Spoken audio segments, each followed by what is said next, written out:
Following their defeat at Chickamauga, the Union forces would retreat back to the vital rail hub of Chattanooga.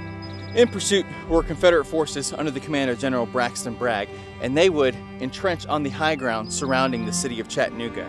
Now, in doing this, he trapped the Union in Chattanooga with their backs against the Tennessee River.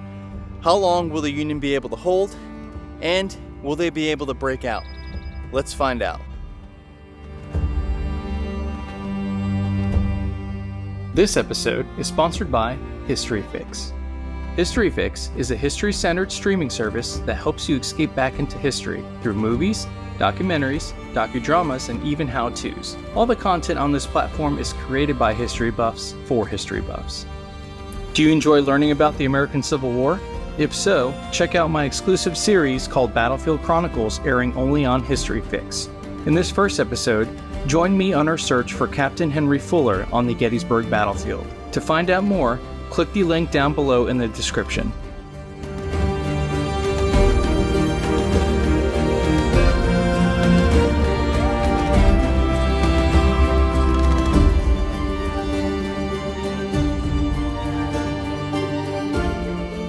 So we are in a place called Orchard Knob. It's a little sliver of history, smack dab in the middle of Chattanooga, like as you see before us here. But in 1863, this would have been a key position for both sides engaged here. In October of 1863, Grant would assume command of all forces in the West, and he would arrive in Chattanooga on October 23rd of 1863. Grant's first objective was establishing a supply line at Brown's Ferry.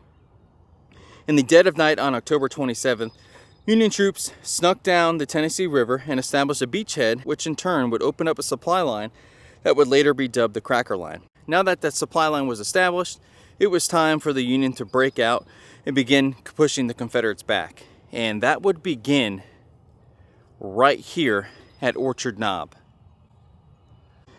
Now on November 23rd, the Union Army would observe columns of Confederate infantry marching away from Missionary Ridge.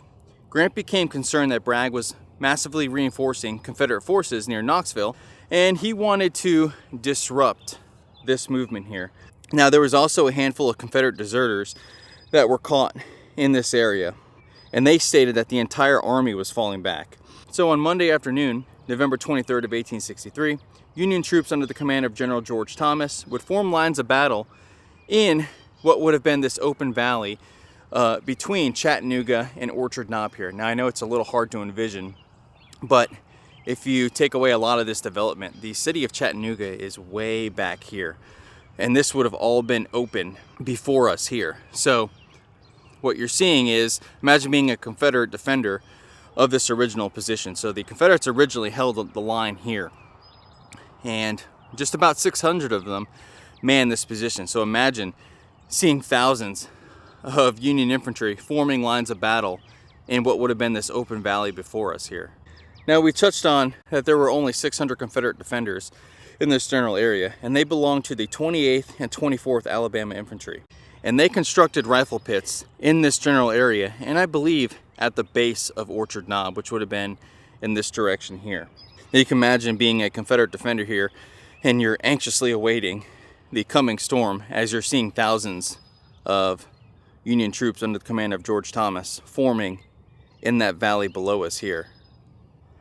Now, at around 1:30, Union buglers would give the command forward, and 14,000 Union troops would begin advancing on this position. And remember, like I said a little bit ago, there was only 600 to 650 Confederates in this area, and there is a tidal wave of Union blue headed right here.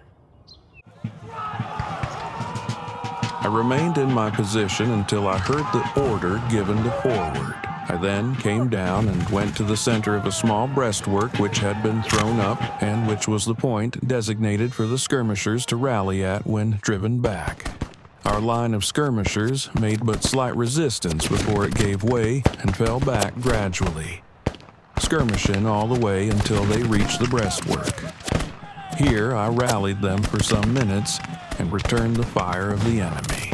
Immediately in front of our line, the small undergrowth was so dense but it was impossible to see any distance in front. I turned to move towards the left, intending to go up on the slope of the hill in order to get a view of the enemy as he approached. I had gone but a few steps when the whole line gave way, and looking to the front, I saw the enemy's front line of battle within a few steps of the breastworks. Colonel Newton Davis, 24th Alabama. So, as you can imagine, the fight for Orchard Knob here ended relatively quickly. This position was held by the 24th Alabama, and you had the 8th Kansas taking the lead here.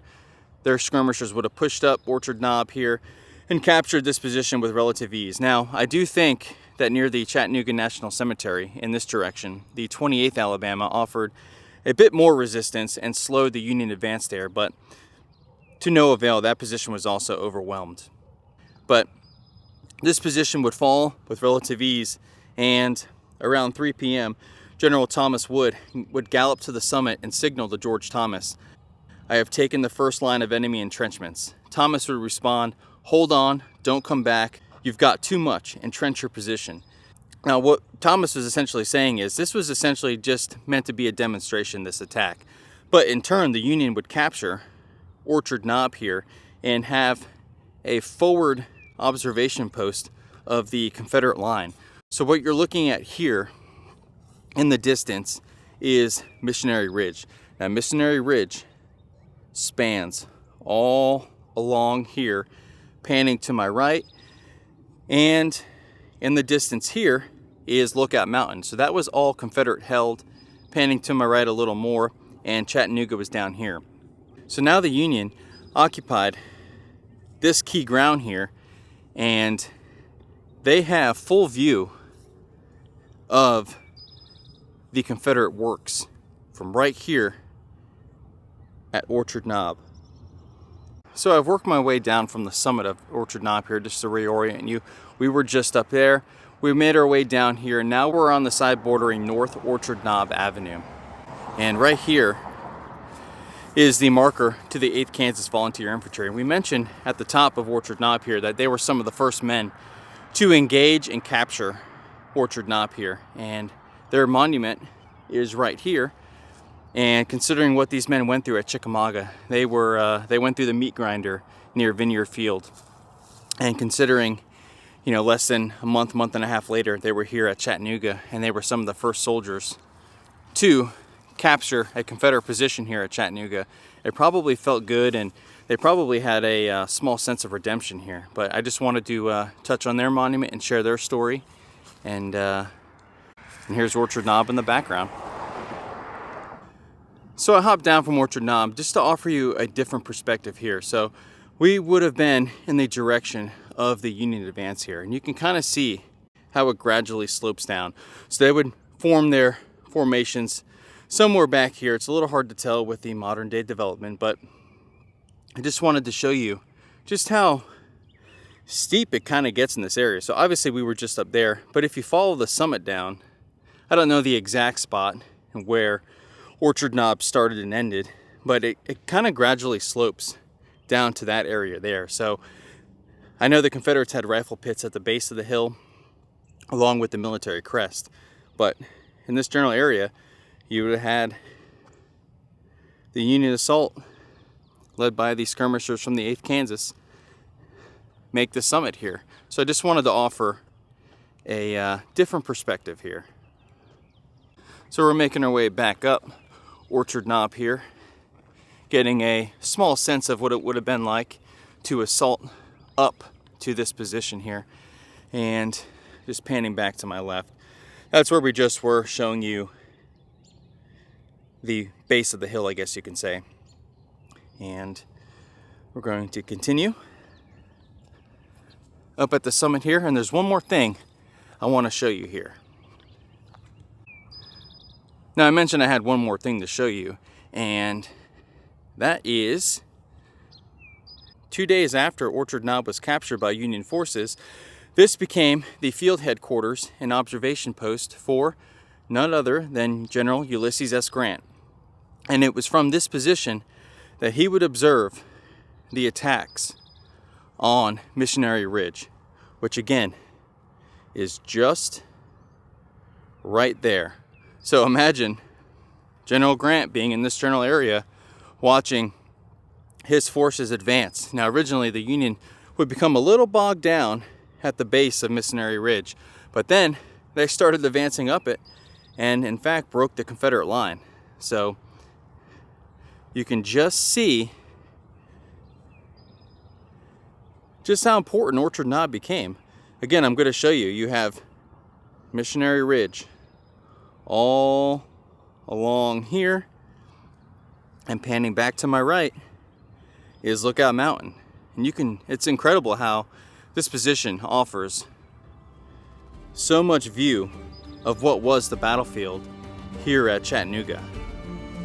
Now, although in the grand scheme of things, this was a minor battle, this movement by Grant forced Bragg to readjust his strategy, recalling those men that he sent to Knoxville, and now he would have to begin to prepare to fortify Missionary Ridge in preparation for a Union attack.